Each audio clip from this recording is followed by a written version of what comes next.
Hello student, जैसे कि आप सभी जानते हैं कि कैल्विन आपके लिए बहुत ही अच्छी सीरीज चला रहा है जिसमें बेटा हम लोग आपको वन शॉट करवाते हैं। हर चैप्टर का वन शॉट हम कंप्लीट करवा रहे हैं, वो भी 25 से 30 मिनट के अंदर, ताकि आप पूरे चैप्टर को अच्छे से रिवाइज कर सको और आपकी हर चीज़ जो है वो बहुत अच्छे से क्लियर हो सके। हर चीज़ पॉइंट टू पॉइंट आपको कॉन्सेप्ट के साथ समझाई जाएगी। जैसे हमारा चैप्टर है धातु व धातु, आज हम इसकी बात करेंगे। इसमें हम क्या पढ़ेंगे? इसमें हम धातु व धातु के भौतिक गुण क्या होते हैं, उनके रासायनिक गुण क्या होते हैं, हम जो है पृथ्वी में से धातु की प्राप्ति करते हैं तो करते कैसे हैं, प्राप्ति के लिए कौन कौन से चरण होते हैं, संचारण क्या होता है, मिश्र धातु क्या होता है, एक एक करके हम इन सभी बातों पर चर्चा करेंगे। इस वीडियो में बने रहिए। चलिए तो करते हैं शुरुआत कि भाई धातु क्या होता है और अधातु क्या होता है। मैडम देखो बेटा, धातु चीजें वो होती है तो तन्यता, तन्यता यानी जो तार में परिवर्तित हो सके, पर धातु नहीं होती। सही कहोगे भाई, जब इनमें बिजली ही नहीं जाएगी तो काहे को तार बनाना बेटा। फिर बात आती है कि जितनी भी धातुएं होती हैं वो आधार वदन, आधार वदन मतलब जिनकी चादर बन सके, पतली पतली सब देखते हो ना, मिठाई खाते हो उसमें चांदी का परत लगी रहती है, पर इसकी बन सकती है क्या? किसी अधातु की कभी बन सकती है नहीं? कभी अधातु की बनना बेटा कभी किसी की नहीं बन सकती, बिल्कुल नहीं बन सकती अधातु की। अधातु का दिमाग में याद रखो, कोयला, क्या कोयले की धातु चादर बन सकती है? बिल्कुल भी नहीं। फिर सोनोरस, सोनोरस का मतलब होता है जैसे दो धातु को आपस में टकराओ तो ऐसे घंटे की आवाज आना, क्या आना? घंटे की ध्वनि आना। क्या कभी दो कोयले को बजाने पर आवाज आती है? नहीं आती। फिर जितने भी बेटा आपके धातु होते हैं उनका गलनांक व क्वथनांक काफी ज्यादा होता है, दो को छोड़कर, गैलियम और सीजियम। बेटा ये हथेली पर पिघल जाते हैं, ये हथेली पर क्या होते हैं? पिघल जाते हैं। हथेली पर क्या होते हैं? पिघल जाते हैं। ऐसी इनका कम होता है। पर एक है हीरा जिसका गलनांक और क्वथनांक काफी ज्यादा है। फिर धातुएं क्या होती हैं? ठोस होती हैं, पर एक ऐसी है मरकरी, कठोर होती है, पर दो ऐसे सोडियम, लिथियम और पोटेशियम जो कोमल है। वहीं ये कोमल होती है, पर एक हीरा है जो सबसे कठोरतम वस्तु है, कठोरतम लिख दो आप इसे तो। और ठोस होती है ये भी, पर इनमें भी एक है अधातु में एक्सेप्शन, जो कि क्या है? ब्रोमीन। फिर ये चमकदार होती हैं और ये कैसी होती है? फीकी। पर एक है इसे हीरा और आयोडीन जो काफी चमकदार है। फिर बेटा ये विद्युत के सुचालक हैं, विद्युत के सुचालक, और ये क्या हैं? कुचालक। पर दोनों में थोड़े थोड़े एक्सेप्शन है। यहाँ पर है लेड जो कि कुचालक है, और यहाँ पर है ग्रेफाइट जो कि क्या होती है बेटा? सुचालक। तभी तो उसका इस्तेमाल देखते हैं ना वैद्युत अपघटन अभिक्रियाओं में किया जाता है।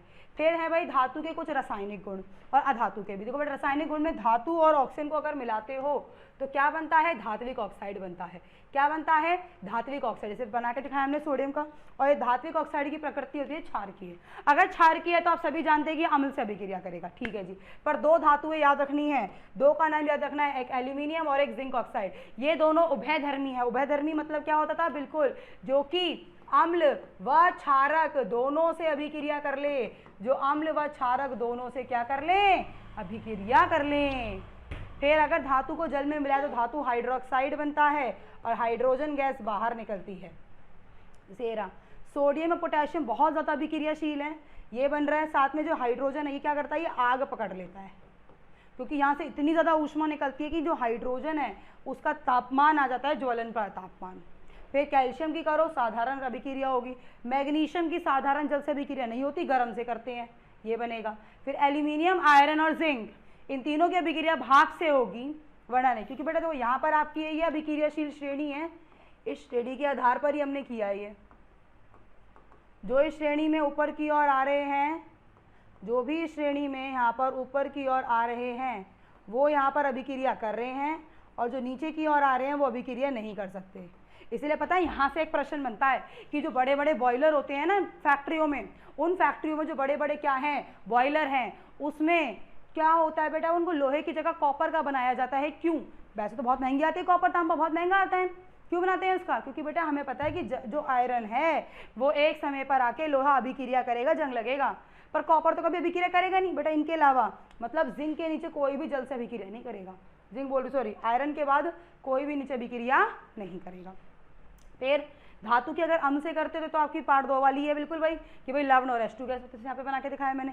N एक धातु है, HCl अम्ल लिया, ये बन गया। फिर धातु A, मान लो कोई भी एक A धातु है, वो धातु B की यौगिक से अभिक्रिया कर रही है। मैंने कह दिया कि A की अभिक्रियाशीलता ज्यादा है B के मुकाबले, तो ए वाला आपको पता धक्का दे देगा, ये चैप्टर 1 की विस्थापन अभिक्रिया है। देखो भाई हुआ, यहाँ Na था, आप जानते हो अभिक्रियाशील श्रेणी में Na तो ऊपर आता है, ज्यादा अभिक्रियाशील है भाई, तो Mg को भगा दिया, कोई बन गया।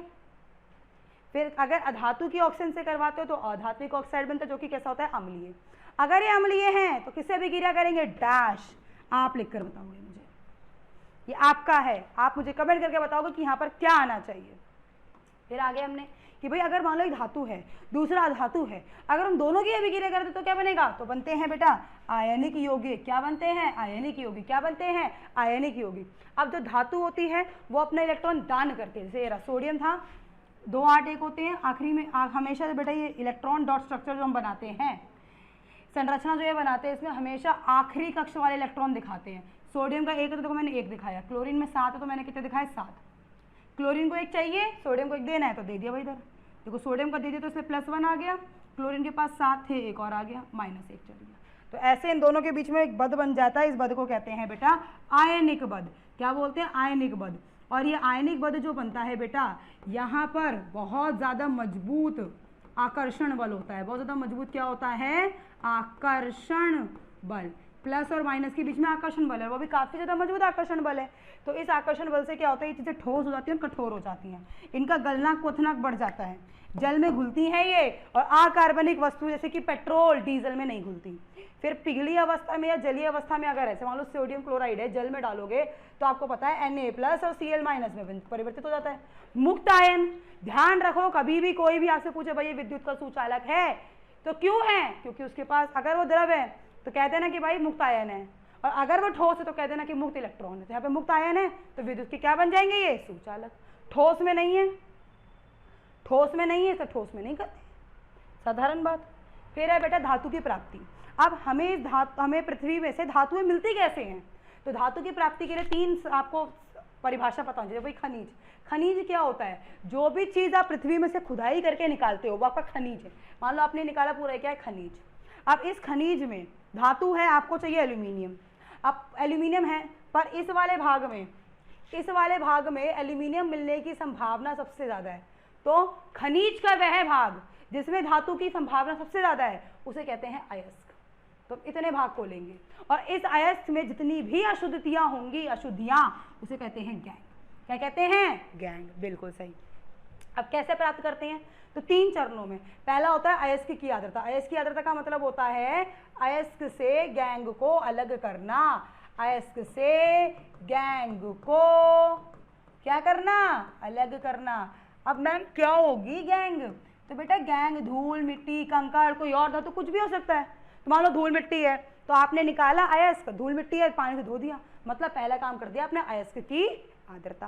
फिर दूसरा काम क्या होता है, जो भी अयस्क है उसे ऑक्साइड में परिवर्तित करिए, और ऑक्साइड में परिवर्तित करके धातु का क्या कर दो, अपचयन। मतलब धातु में से ऑक्साइड हटा दो, धातु बच जाएगी। धातु तो चाहिए अपने को, जैसे ये रहा।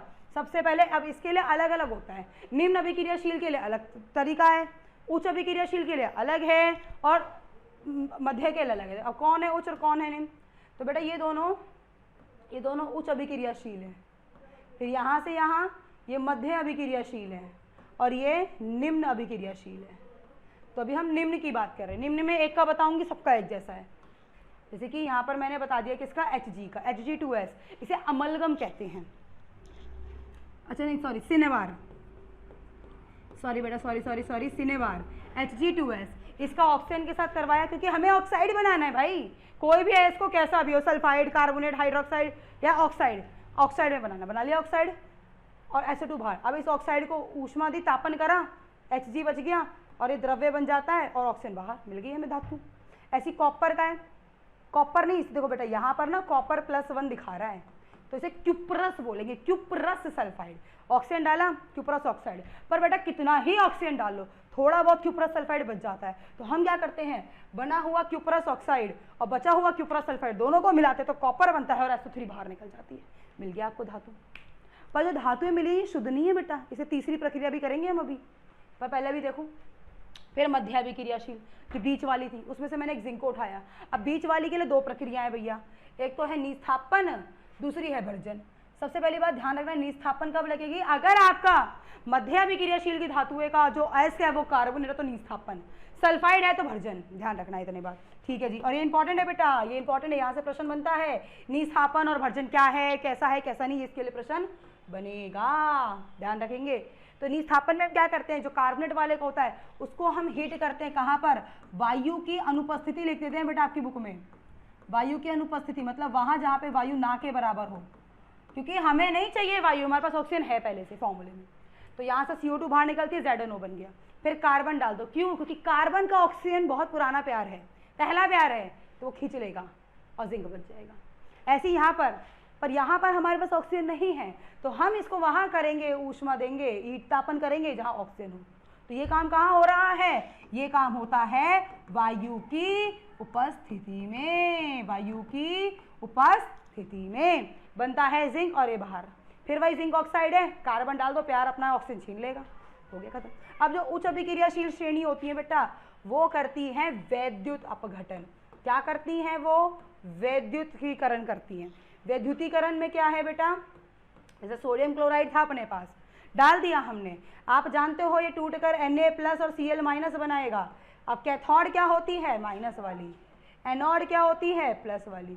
तो कैथोड जो माइनस वाली है उस पर सोडियम जाएगा, सोडियम कहेगा एक इलेक्ट्रॉन दे देना मेरे को, कि माइनस वाले के पास इलेक्ट्रॉन होते हैं, प्लस वाले के पास कमी है, तो सोडियम एक इलेक्ट्रॉन ले लेगा, बन गई सोडियम धातु, चिपक जाएगी उस पर। फिर एनोड माइनस है, वो प्लस वाली है, बेचारी के पास कम है इलेक्ट्रॉन, तो क्लोरीन सोचेगा चल भाई ले तू एक इलेक्ट्रॉन ले ले, 2 क्लोरीन ने दे दिए तो 2 इलेक्ट्रॉन चले गए, Cl2 गैस बन गए, क्या बन गए, Cl2 गैस बन के ये बाहर निकल जाएगी, Cl2 गैस बन के ये बाहर निकल जाएगी। तो ये होता है दूसरा प्रक्रिया। फिर जब ये हो जाएगा तो अब तीसरी प्रक्रिया है धातुओं का शुद्धिकरण। धातुओं का शुद्धिकरण, भाई जो आपको धातु मिली है वो शुद्ध नहीं है, हमें करना है धातुओं को शुद्ध, क्योंकि हमें तो शुद्ध धातु चाहिए। अशुद्ध धातु को लेके करेंगे क्या, तो शुद्ध धातुओं को लेने के लिए धातु को क्या करना पड़ेगा, शुद्धिकरण। तो शुद्धिकरण के लिए क्या करना पड़ेगा, वैद्युतीकरण। तो हमने एक बीकर ले लिया, बीकर में मान लो 1 विलियन भर दिया कॉपर सल्फेट, ठीक है। अच्छा अब हम साफ कॉपर को कर रहे हैं, तो बेटा देखो एक प्लस और एक माइनस होगी, जो बैटरी के प्लस से जुड़ी हुई है उसे कहते हैं एनोड पॉजिटिव, और जो माइनस जुड़ी हुई है वो क्या होती है, कैथोड। तो एनोड पर अशुद्ध कॉपर लगा दो जो उसको साफ करनी है, और कैथोड पर थोड़ा सा देखो मैंने शुद्ध कॉपर लगा दिया।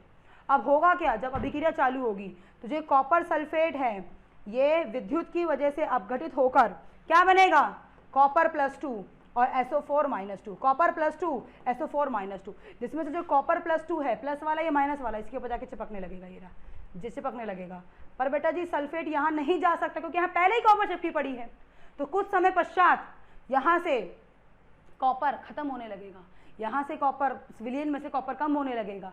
तो होगा क्या, जो आपने अशुद्ध कॉपर है, अशुद्ध कॉपर यहाँ पर आएगा विलियन में, घुलेगा सल्फेट से, क्या बनेगा, कॉपर सल्फेट, फिर टूटेगा कॉपर प्लस में, फिर चिपकेगा। तो हुआ क्या, एनोड पे से कॉपर ठोस था, बाहर निकला, कैसे निकला बाहर, कॉपर +2 में, मतलब 2 इलेक्ट्रॉन इसको दे गया।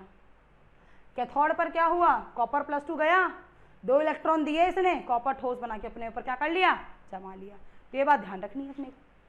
फिर है बेटा संचारण। संचारण क्या होता है, समय के साथ साथ वायुमंडल की गैसों की वजह से धातुओं का ह्रास होता है, इसी को हम संचारण कहा करते थे। बिल्कुल जैसे कि लोहे पर जंग लगती है, कभी भी लोहे पर ऑक्सीजन और जल एक साथ करते हैं हमला, कहाँ से आया ये, वायुमंडल से, वायु से। तो यहाँ पर Fe2O3.H2O बनता है, कौन से रंग का, लाल भूरे रंग का, कौन से रंग का, लाल भूरे रंग का, कौन से रंग का, लाल भूरे रंग का। इसी को आप क्या कहते हो, जंग कहते हो। चांदी काली पड़ती है, देखा होगा घर में, क्यों बेटा, क्योंकि चांदी के साथ हमारे वायुमंडल में पाए जाने वाली SO2 गैस अभिक्रिया करके सिल्वर सल्फाइड होता है, जो कि क्या होती है, काली परत होती है। आप जाते हो सुनार के पास, वो उसे रगड़ रगड़ के इस परत को हटा देता है और चांदी साफ हो जाती है, पर इससे चांदी का वजन कम हो जाता है।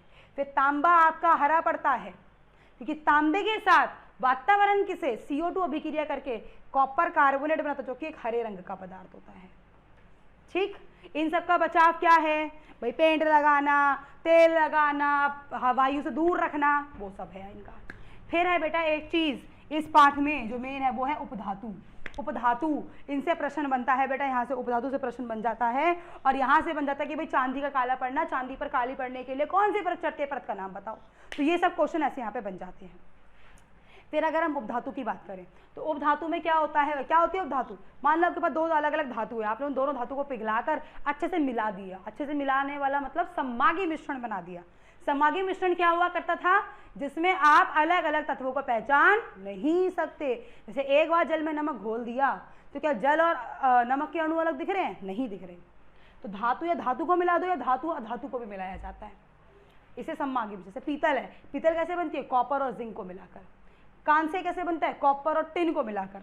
सोल्टर, जिसको आप देखते हो कई बार मदरबोर्ड वगैरह होते हैं, रिमोट वगैरह में लगे रहते हैं, उनको वायर को लगाने के लिए एक तार को पिघला के टाका लगाते हैं, वो ये होता है सोल्टर। ये लेड और टिन से मिलकर बना हुआ है। फिर एक अमलगम, ये मरकरी का होता है। मरकरी के साथ कॉपर मिला दो तो उसे कॉपर अमलगम कहते हैं। चांदी में तो चांदी अमलगम कहते हैं। ऐसी एक होती है आपकी स्टील, ऐसी ही एक आपकी क्या है? स्टील। स्टील में क्या होता है? इसमें लोहा, थोड़ा कॉपर और थोड़ा कार्बन मिलाया जाता है। अब बात आती है क्यों बनाने हैं ये हमें उपधातु, है क्या जरूरत है इन्हें बनाने की? तो बेटा उपधातु बनाने से कोई भी धातु कठोर, जैसे कि आप जानते हो, आप सभी बहुत बेहतरीन तरीके से जानते हो कि हमारा जो सोना होता है 24 कैरेट का, वो बहुत कमजोर, बहुत कोमल द्रव्यावस्था में पाया जाता है, जिसकी गहने नहीं बनाए जा सकते। तो हम क्या करते हैं, उस 24 कैरेट के सोने में, 24 कैरेट का सोना होता है, उससे तो हम नहीं बना सकते, तो हम क्या करते हैं 22 कैरेट सोना लेते हैं और 2% उसमें या तो चांदी या कॉपर मिलाकर ठोस कर लेते हैं, जिससे आप गहने बना लेते हैं। ऐसे शुद्ध लोहा, वो भी बड़ा कोमल होता है, आप उससे नहीं बना सकते कुछ भी, तो उसमें भी मिलावट की जाती है। देखो इससे एक प्रश्न बन सकता है कि जो दिल्ली में है ना पुराना हमारा लोहे का पिलर जो है, वो इतना पुराना है, आज भी खराब क्यों नहीं है? क्योंकि बेटा वो लोहे के बड़े ही शुद्ध रूप से बना हुआ है और उसमें लोहे के ऊपर क्या करा हुआ है? जिंक की परत चढ़ाई गई है। वैद्युतीकरण, जो कि संचालन का एक बचाव करने का तरीका है, जो अपने पार्ट 1 में पढ़ा है। ठीक है, ध्यान रखना है। फिर इसके अलावा विद्युत चालकता कम कर देते हैं। मान लो भाई मुझे कोई एक ऐसी तार बनानी है जिसमें विद्युत चालकता कम जाए, विद्युत कम जाए, तो आप ये ले सकते हो धातु। या फिर संचारण कम हो, जैसे कि आप देखते हो, आपको मैं लोहे के बर्तन में दे दूं खाना बनाने के लिए कि भाई कर लो लोहे के बर्तन इस्तेमाल डेली, नहीं करते हम क्योंकि उन पर जंग लग जाती है। पर जो स्टील होती है उसमें जंग लगती है नहीं। तो बेटा जब अधातु आप बनाते हो तो अधातुओं में संचारण की क्षमता भी क्या हो जाती है? कम हो जाती है, मतलब जंग कम लगती है। तो इन कारणवशों से हम क्या बनाते हैं? उपधातु बनाते हैं। तो बेटा ये है आपका पूरा पार्ट, क्या क्या क्वेश्चन आ सकते हैं वो सब मैंने आपको यहाँ पर बता दिया है। आई होप आपको समझ में आया होगा। इसको अच्छे से पढ़ें, अच्छे से इसकी तैयारी करें। एक बार यहाँ से वीडियो देखने के बाद एनसीईआरटी में से रीड करें। एनसीईआरटी में जो मेन प्रश्न हैं, क्वेश्चन हैं, उनको देखें, उन्हें समझें और उन्हें जानें। और बेटा चलिए बच्चों, तो अब एक महत्वपूर्ण बात, अब बच्चे कहते हैं कि मैम हमारे पास इतनी चीज़ें तो हैं पर करें कहाँ से? तो बेटा क्वेश्चन कहाँ से करें, प्रैक्टिस क्या करें, इसके लिए क्या क्या चीज़ें चाहिए मैम, हमें कैसे करें? देखो भाई इन चीज़ों पे देखते हैं भाई क्या क्या चाहिए आपको और कैसे कैसे यहाँ पर चाहिए। तो देखो बेटा सबसे पहली चीज़ अगर हम बात करें यहाँ पर आपको क्या क्या ज़रूरत है भाई, मैम हमें पेपर करना है, हमें डर है हमें कि हम एमसीक्यू कैसे करें, तो आपको एमसीक्यू चाहिए भाई, जो कि सब में आते हैं, एसएसटी, साइंस, हिंदी, इंग्लिश सब में आएंगे। असर्शन रीजन मैम जहाँ तो हमारे बहुत ही ज़्यादा नंबर कटते हैं वो भी हमें चाहिए। केस स्टडी के क्वेश्चन चाहिए, सोर्स बेस्ड क्वेश्चन चाहिए, 2 से 3 नंबर वाले क्वेश्चन चाहिए मैडम, 5 नंबर के क्वेश्चन चाहिए। मैप वर्क एसएसटी में समझ ही नहीं आता कि कौन सी चीज़ कहाँ लगा है, शिवालिक कहाँ है हमें नहीं पता। स्टेटमेंट के क्वेश्चन आ जाते हैं भाई, साइंस में बन के आ जाते हैं। डायग्राम आते हैं मैम, कौन से डायग्राम मोस्ट इंपॉर्टेंट है जो हमें करने हैं, अब बनाने तो कितना लेबल करना ज़रूरी है। फिर पिक्चर बेस्ड क्वेश्चन जो कि आपके एसएसटी में आ जाते हैं। तो बेटा इन चीज़ों के बारे में कैसे मिलेगा मैम हमें ये सब चीज़ें, तो इन सब के लिए फिर आपको चाहिए ट्रिक्स कि मैम एमसीक्यू अगर मान लो नहीं आ रहा तो कौन सी ट्रिक से सॉल्व करें, क्योंकि बेटा 25% की वेटेज है, इसकी भी 25% की वेटेज है, तो कैसे करना है मैडम इसको सॉल्व। फिर presentation for the subjective question, बेटा हर क्वेश्चन को प्रेजेंट करने का एक तरीका होता है, क्योंकि बेटा आप जो लिख रहे हो एग्जामिनर उसी से आपको ट्रीट करेगा। एग्जामिनर डील आपके रिटिंग पोर्शन से करने वाला है, उससे कोई मतलब नहीं कि आपके पास कितनी नॉलेज है, वो जस्ट ये देखेगा आपने लिखा कैसे, प्रेजेंट कैसे किया। तो बेटा प्रेजेंटेशन कैसे करना है आता तो है पर प्रेजेंट करना नहीं आता, तो कैसे करना है तो ये भी सीखेंगे, क्योंकि 75% की वेटेज है भाई इसकी, तो मैम ये कैसे सीखा जाएगा। तो इन सभी बातों के लिए, इन सभी चीज़ों का हम सबके पास एक ही है जवाब, वो है जवाब ये। क्या है ये जवाब? आप सबके लिए बहुत ही बेहतरीन मौका कि क्वेश्चन बैंक अवेलेबल है, जिसमें आपके सभी दुख दर्द समस्याओं का बहुत ही अच्छा इलाज है। मैथ्स का है, देखिए फेमस सर्स के द्वारा, यहाँ पर साइंस के क्वेश्चन बैंक है, सोशल साइंस के हैं, 3-in-1 क्वेश्चन बैंक है, मैथ्स, साइंस और एसएसटी। देखो बेटा ये सबसे बेहतरीन बैच आपके लिए, कोई ज़्यादा महंगा नहीं है। यहाँ पे आपके 3-in-1 question bank for the Hindi medium भी आपके लिए अवेलेबल है, मैथ, सोशल साइंस और यहाँ पर साइंस के लिए कितनी महत्वपूर्ण चीज़ें हैं जो आपके सामने यहाँ पर रखी गई हैं। देखिए जो कैल्विन कराएगा वही आएगा। यहाँ पर आपके लिए देखो अवेलेबल है सोशल साइंस इन हिंदी में आप कर सकते हो। यहाँ पर कैल्विन में जो आपको विज्ञान में बताया जाएगा वही चीज़ें आपको करनी है, तो इसका भी क्वेश्चन बैंक हमारे पास अवेलेबल है। हमारे पास कैल्विन में सामाजिक विज्ञान की बात कर लो आप, मतलब हिंदी मीडियम की बात कर लो आप या इंग्लिश मीडियम की बात कर लो, सब चीज़ों का प्रॉपर क्वेश्चन बैंक हमारे पास अवेलेबल है। आपको बस इसे, जो आपको लिंक दिया हुआ है डिस्क्रिप्शन बॉक्स में गिवन होगा, आप उसे जाके क्लिक कीजिए और वहाँ पर जाकर इसे बाय कर लीजिए अकॉर्डिंग टू योर कोर्स। ठीक है बच्चों, ताकि आप अच्छे से कर सकें। अच्छा एक चीज़ और, साथ में अगर प्लस लेते हैं तो एक नया ऑफर आपके लिए। क्या क्या प्लस का मैडम? अगर आप मैथ्स के PYQ चाहते हो, इंग्लिश मीडियम वाले बच्चे, साइंस के PYQ चाहते हो और सोशल साइंस के भी PYQ चाहते हो, तीनों का, तो तीनों का कॉम्बो पैक सिर्फ और सिर्फ 249 रुपये का, सिर्फ और सिर्फ 249 रुपीज़ का। बेटा ऐसी डील कहीं नहीं मिलेगी, मौका है अभी ले लो और बने रहिए हमारे साथ। मैम मिलेगी आपको नेक्स्ट वीडियो में जल्दी एक नई इन्फॉर्मेशन और एक नए कॉन्सेप्ट के साथ। बाय बाय बच्चों, थैंक यू।